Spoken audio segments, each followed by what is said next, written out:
The reception hall sat under warm lights that made every glass shine. Soft clinks filled the room, but most people stayed quiet, staring at the mic on the stage like it was waiting to cause trouble.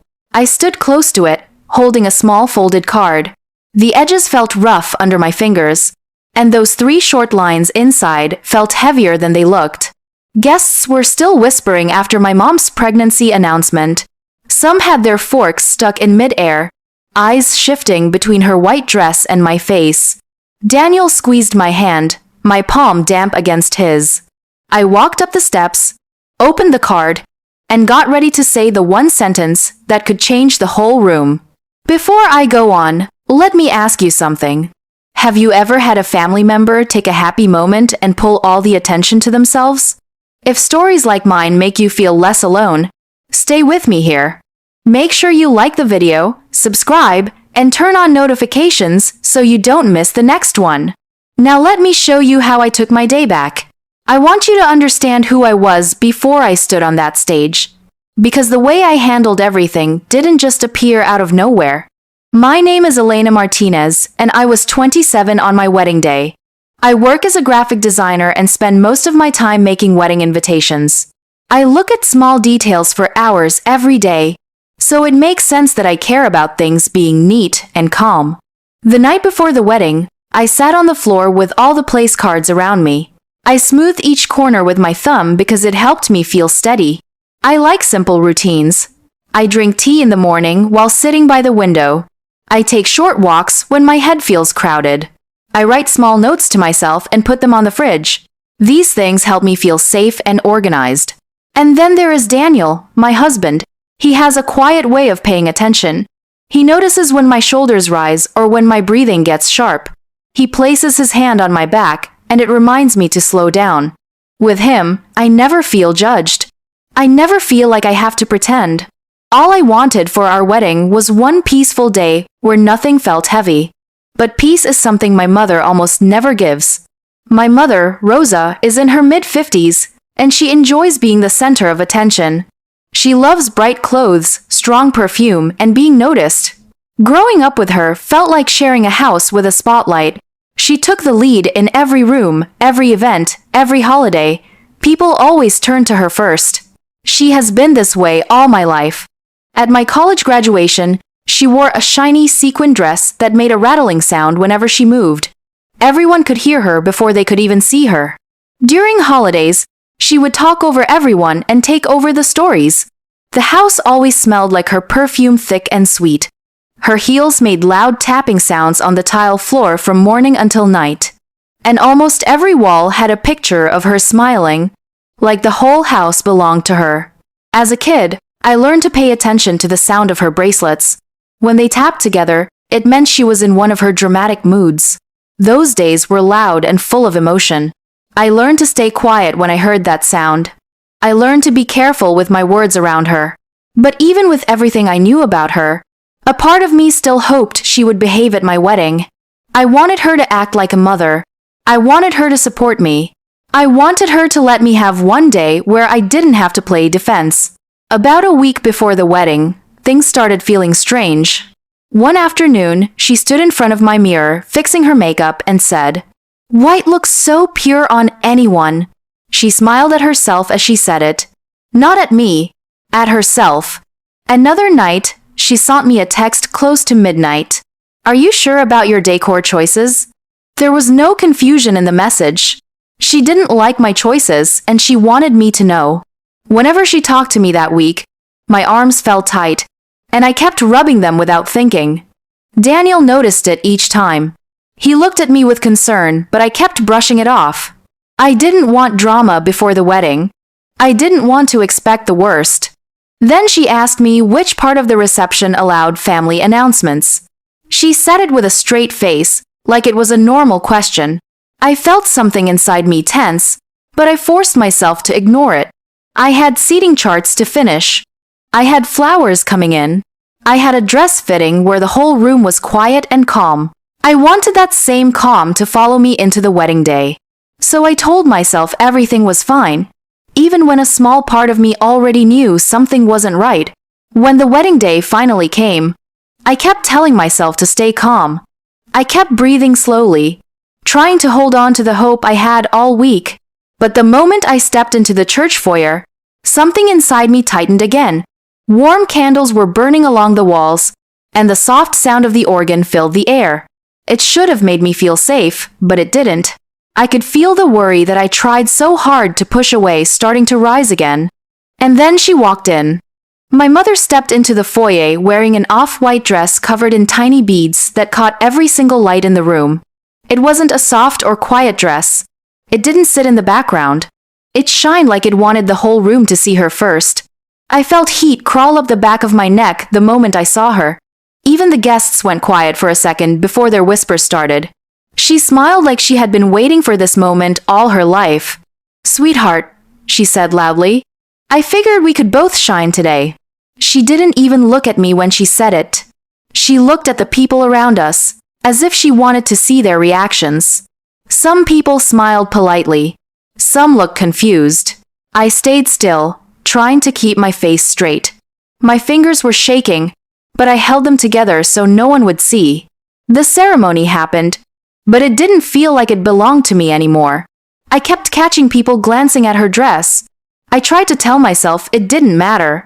I tried to focus on Daniel's hands holding mine. I told myself the worst was over. But the worst was not over. Later at the reception, the room felt warm and loud with laughter, plates clinking and music playing. For a moment, I thought things were settling. I thought maybe she would stop. Then I heard the sound of a microphone tapping. My stomach twisted. I looked up and saw her standing at the front of the room with the mic in her hand. She didn't ask me. She didn't even look at me. She smiled at the room like she was about to give a speech at her own party. "I have something special to share," she said, holding her stomach with both hands. "I'm pregnant." The room gasped. People cheered. A few clapped. I felt the air leave my chest. I gripped the edge of the nearest table so hard the silverware rattled. My breath went uneven. I stepped back, touching my throat gently because it felt tight. It was my wedding day. Yet somehow I was standing there watching my mother take the room like it belonged to her. All the lights seemed to go to her dress, her smile, her news. She didn't even look at me. Not once. After the guests settled down, she walked over to me with the same happy smile. She took my arm softly, like she was comforting a child. "Sweetheart, I was supporting you," she said. "People love a growing family. It brings joy." She stroked my arm like I was being dramatic for no reason. I felt myself shrinking inside. She kept talking, telling me I was overthinking, that I should relax, that I'm too sensitive. With every word she said, I felt myself sinking deeper into confusion. I kept stepping back, smoothing my dress with both hands. I repeated the same motion again and again because I didn't know what else to do. I even wondered if maybe I was overreacting. That's what she does. She makes me question myself. The next part of the night felt like she was everywhere. Anytime someone tried to come see me, she stepped in front of them. "Come take pictures with me instead," she told guests, pulling them away with a smile. The photographers who were supposed to take wedding photos were suddenly crowded around her, snapping pictures of her poses, her dress, her hands on her stomach. I felt like I was fading out of my own wedding. At one point, I walked into the bridal suite to take a breath. She followed right after me, completely uninvited. She looked around the room like she owned it. She touched my bouquet and moved it to another spot. She adjusted decorations I placed hours earlier. She didn't ask permission. She didn't care if I was there. She acted like the whole suite was her space. My chest felt tight again. I kept rubbing my arms because my skin felt warm and uncomfortable. She talked and talked, giving opinions, changing things, pulling my wedding apart piece by piece. Later, she pulled me aside near the back tables and looked me straight in the eye. "If you're upset, maybe marriage isn't for you," she said. "Don't embarrass yourself by making a scene." Her voice was calm, almost soft, but the words hit like a slap. She told me guests wouldn't understand if I acted out. She said I should be grateful she brought excitement to the day. She said people were bored before her announcement. Each word pushed me further back. I felt cornered. Stuck. Small. Guests were now following her lead. They gathered around her. They kept asking her questions about the pregnancy. They didn't even look my way. Daniel kept checking on me. He noticed my shoulders tightening and my hands shaking, but every time he tried to walk toward me, someone else pulled him aside. Meanwhile, she kept pulling people toward herself like she was the bride. I felt myself slipping away from the room, from the day, from everything I had planned. I couldn't breathe in that space anymore. I slipped out of the reception hall and walked into the garden outside. The lanterns hanging from the trees cast soft light on the ground, and the cold night air hit my skin right away. It felt sharp and clean, almost like a shock. I walked farther until the music from inside sounded muffled, like it was behind thick walls. I sat down on a bench, and my dress spread around me.